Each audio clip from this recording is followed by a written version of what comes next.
সাহস নাকি দুঃসাহস?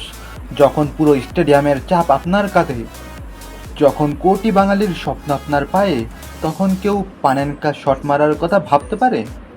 আজ ডেকান সুলেমান যা করলেন তা শুধু গোল ছিল না, তা ছিল ভারতীয় ফুটবলারদের জন্য এক চরম অপমান। ম্যাচ শেষে ডেকান বললেন, তা শুনে ভারতীয়রা তো বটেই, পুরো ফুটবল বিশ্বই অবাক। কেন তিনি এই ঝুঁকিপূর্ণ শট নিলেন? শুনুন তার নিজের মুখেই।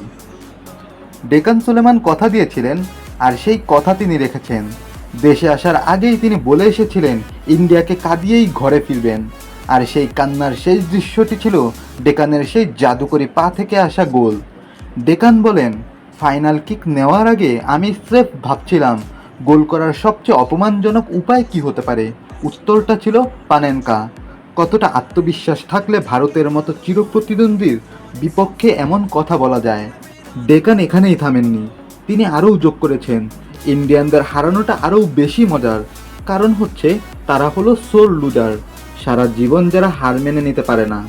মাঠের লড়াইয়ে যখন পেশাদারিত্ব আর ব্যক্তিগত জেদ মিলেমিশে একাকার হয়ে যায়, তখন ডেকান সুলেমানের মতো লড়াকুড়াই হয়ে ওঠে ম্যাচের ভাগ্য বিধাতা। ভারতীয়দের ক্রমাগত স্লেজিং আর বাজে ব্যবহারের মোক্ষম জবাব তিনি দিয়েছেন মাঠেই। ডেকান সুলেমানের এই পানেনকা ইনসাল্ট কি আপনি সমর্থন করেন? ভারতের মতো চির প্রতিদ্বন্দ্বীর সাথে কি এমন ব্যবহারই করা উচিত, নাকি ডেকান একটু বেশি রূঢ় ছিলেন? কমেন্টে আপনার মতামত জানান।